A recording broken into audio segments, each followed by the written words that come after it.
और जो ये बरसात हमें दिख रही है, सत्संग से जो भी जुड़ा है, तो सत्संग के क्यों जुड़े हैं? कबीर साहेब का सत्संग है, कबीर साहेब की भक्ति और ये जो संसारिक जो भक्तियां हैं, इनमें क्या अंतर है, इनमें क्या फर्क है? आज इस बात पे हमें विचार करना चाहिए। भाई शोर नहीं, क्या बात बेटा?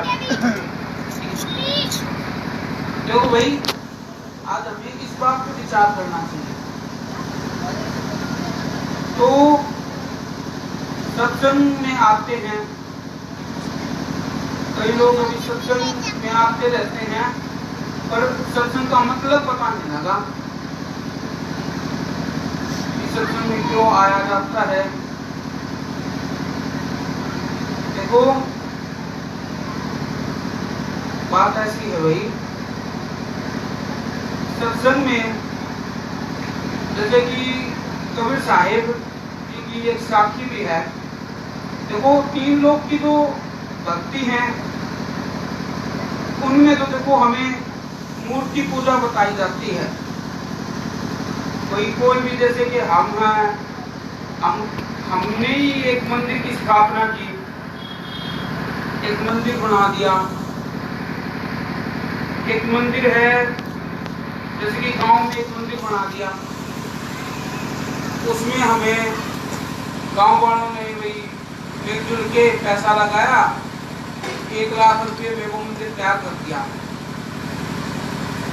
आज हम एग्जाम्पल लेते हैं भी संसारिक बातों से। तो एक मंदिर बना दिया, उसमें संगमरमर की मूर्ति रख दी। तो गांव वाले मंदिर में गए, देखा तो गांव वाले बोले भी बहुत अच्छा मंदिर है। और आसपास एक शहर में एक मंदिर बनाया, जिसकी वैल्यू 10 लाख रुपये थी। तो उसमें शहर वालों ने मिलके 10 लाख रुपये लगा दिए, उसमें चांदी की मूर्ति लगा दी, उसी देवता की, जो गांव में देवता था, उसी देवता की शहर में एक बड़ा सा मंदिर बना के वो उसी की मूर्ति लगा दी। तो उसकी वैल्यू 10 लाख रुपये। तो शहर वाले देखने गए, शहर के आसपास वाले थे, गांव वाले, वो भी देखने गए कि चलो भाई वहां जाते हैं और वहां जाके भी मतलब उसकी प्रशंसा करते हैं, भाई ये बहुत ही अच्छा बनाया, ये वो। और एक मंदिर देश की राजधानी में बना दिया, उसकी कीमत जो है 1 करोड़ रुपए है। उसमें क्या किया, उसमें सोने की मूर्ति लगा दी, उसमें सोने की मूर्ति लगा दी। तो उसको देखने के लिए आसपास के शहर वाले काफी लोग गए, देश विदेशों से देखने आए। तो क्या देखने गए, विचार करने की बात है भाई। कोई देवता उस 1 लाख रुपए के मंदिर में था, और कोई देवता उस 1 करोड़ रुपए का जो मंदिर बनाया है उसमें था। तो उसमें क्या फर्क है, ये विचार करने की बात है भाई। कबीर साहब कहते हैं, साखी है, नारी पशु कुल पशु वेद पशु संसार, मानुषता को जानिए जाकर हृदय विचार। कबीर साहब ने विचार के ऊपर ये बात बोली गई है। भाई हम विचार करते हैं तो मनुष्य हैं, अदरवाइज हम मनुष्य कहलाने के हकदार नहीं है। जो काम पशु करते हैं वो काम हम करते हैं, खाते हैं, पीते हैं, सो जाते हैं। अगर हमारे अंदर विचार ना हो तो पशु में और हमारे में कोई फर्क नहीं है। सही बात है। तो हमें देखो इस बात से विचार करना चाहिए। अब वो जो जितनी भी 3 मंदिर बनाए, जैसे मूर्ति जो देवता था तो उसका वो एक ही था, और उसको बनाने वाला कौन है? तो संसारिक जो मंदिर दिख रहा है उसको बनाने वाला कौन है? इंसान है। उसकी 1 लाख रुपए कीमत रख दी, दूसरे की 10 लाख रख दी, एक की 1 करोड़ रख दी। और जो मालिक ने ये जो हमारा चोला दिया है, ये जो मंदिर बनाया है हमारे मन के अंदर, इसकी कोई वैल्यू नहीं है, ये अमूल्य है। उसका तो 1 करोड़ 2 करोड़ वो कितने पैसे लगा दो, पर इसकी कोई कीमत नहीं है। देखो, अब इंसान ही वो मंदिर बनाता है और उसी मंदिर में फिर वो पूजा करता है, उसी को पूजता है। सही बात है जी। मतलब कहते हैं आप पे वो शब्द एक आप पे नहीं, वो दूसरा आप शिवाला धर्म मूर्ति आप पे पूजन जाता है, आप पे माला फेरन लगे, आप पे घंटा बजाता है, वो घंटा टांगनिया भी आप पे है, और वो माला चढ़ाने वाला भी आप पे, माला बनाने वाला भी आप पे है, और फिर उस तत्व को मानने लग जाता है। सही बात है। तो ये तो है 3 लोग की भक्ति। और जो कबीर साहेब जो बताते हैं, कबीर साहेब की भक्ति जो है इन सब से अलग है। कबीर साहेब जो है वो रास्ता बताते हैं। उनमें तो वो मंदिरों में बता रहे हैं, कबीर साहेब बोलते हैं कि जो जिस चीज को तू खोज रहा है वो तेरे पास है। जो ये परमात्मा जो है, मालिक जो है, वो हमारे पास ही है, वो कहीं बाहर नहीं है। फर्क क्या है? फर्क हमें पता नहीं है। पता कैसे लगेगा? जब तक कोई वेदी ना मिल जाए तब तक पता नहीं चल सकता। जैसे कि एक साखी है, जो कामनी कंठ का हीरा आभूषण बिसरावे, संग की सहेली भेद बताया, ये का भ्रम नशा है। देखो, इस साखी का खुलासा करते हैं। एक साथ की जो संग की सहेली है, उसने कुछ आभूषण पहन रखा है गले में, और पहन के भूल जाती है। उसे पता नहीं कि भी वो आभूषण उसने पहन तो लिया, और वो सोचती कि भी वो गुम हो गया। वो इधर उधर देख रही है, उसको मिलता नहीं। उसको जो साथ वाली जो सहेली है वो बताती है उसे। वो बताने के बाद उसका जो है भ्रम जो है, जो उसे पता नहीं था, तब वो उसका मिटता है। इसी प्रकार से देखो, जिस चीज का हमें पता नहीं है, जो भेद है, वो सद्गुरु बताएगा। वो जो सद्गुरु रास्ता बताएगा, ये हमें सिमरन का मार्ग बताएगा। उनमें भी आजकल मतपंथ बहुत हो रहे हैं, उनमें भी हमें विचार करना पड़ेगा। कोई जाप कराता है, कोई बोलता है आचपा करो, कोई कहता अनहद करो। अलग अलग गुरुओं के पास जाएंगे, अलग अलग विधि बताएंगे सिमरने की। आप जाके देखो, आप घाट घाट का पानी पी के देखो, तब आपको पता चलेगा। ये सबके ऊपर बात लागू है भाई।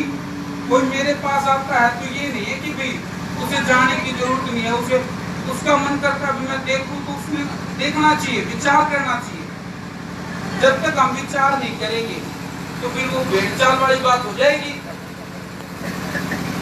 विदेख का देखी लगे, कहते हैं विदेख का देख के गुरमुख हो गए, किया ना तत्व विचारा, गुरु चेला दोनों के सिर पे जम के ऊपर बन जा रहा है। अगर हम देखा देखी भाई ये भाई जा रहा है, ये भाई जा रहा है, वो उसकी संगत हम भी चले जाते हैं, तो ऐसी बात नहीं बनेगी। हमें उस ज्ञान को समझना पड़ेगा, जो वेद है उसको समझना पड़ेगा, तब हमें उस ज्ञान का पता चलेगा। तो एक कबीर साहिब की साखी भी है, पानी पीजे छाण के गुरु कीजे जान, बिना विचारे गुरु करे बड़ा 84 खान। अब ये साखी भी यही बताती है। देखो ये साखी जो है ये हमारी तेरी बनाई हुई नहीं है, ये कबीर साहिब की है। वो तो सत्संग जो है वो कबीर साहिब का है, तो हमें उन पे विचार करके देखना चाहिए। कबीर साहब कहते हैं भाई हमें विचार करके देखना चाहिए, देख के फिर गुरु बनाना चाहिए, ऐसे ही किसी के पीछे नहीं लगना है हमें। और सत्संगी होने में और कहलाने में भी बहुत फर्क है। सत्संग में आते हैं, अच्छी अच्छी बात बता दी, अगर उसके कर्म अच्छे नहीं है वो सत्संगी नहीं है भाई। कहते हैं ना कि कथनी करनी बिन कथनी कथ है, अज्ञानी दिन रात ऊपर संभो मेरा सुनी सुनाई बात। अगर हम ऐसे ही बोल रहे हैं और हमारी करनी में चूक है तो मेरा ऐसा बोलने का कोई फायदा नहीं है भाई। तो हमें परखना चाहिए, परख करके, क्योंकि मालिक ने आपने परख दी है, आपने विचार दिया है, आपको हंस हो तो इस चीज का परख कर सकते हो, क्योंकि सबके अंदर मालिक विराजमान है। ये समझने की बात है भाई, मालिक विराजमान है, वो हमें बताएगा, हम जाएंगे देखेंगे तब हमें पता चलेगा कि हम गलत हैं या सही है। विचार करके देखना पड़ेगा, उनका ज्ञान सुन के देखना पड़ेगा। अगर आप किसी और गुरु से नाम ले रखे हो या इन्होंने मेरे से नाम ले रखा है, अगर हम ये सोचे कि हम उसके सत्संग में जाने से हमारा ज्ञान खंडित हो जाएगा या हमारा नाम खंडन हो जाएगा, ऐसा नहीं है भाई। ऐसा होता तो आपके गुरु के पास कौन आता? सही बात है, ये बात विचार करने की बात है भाई। अगर आप ये सोचो आपने नाम ले रखा, आप किसी और सत्संग में नहीं जा सकते या वो किसी सत्संग में जाना नहीं है, इससे आपका नाम मिट जाएगा या नाम खंडित हो जाएगा, तो विचार करने की बात है भाई।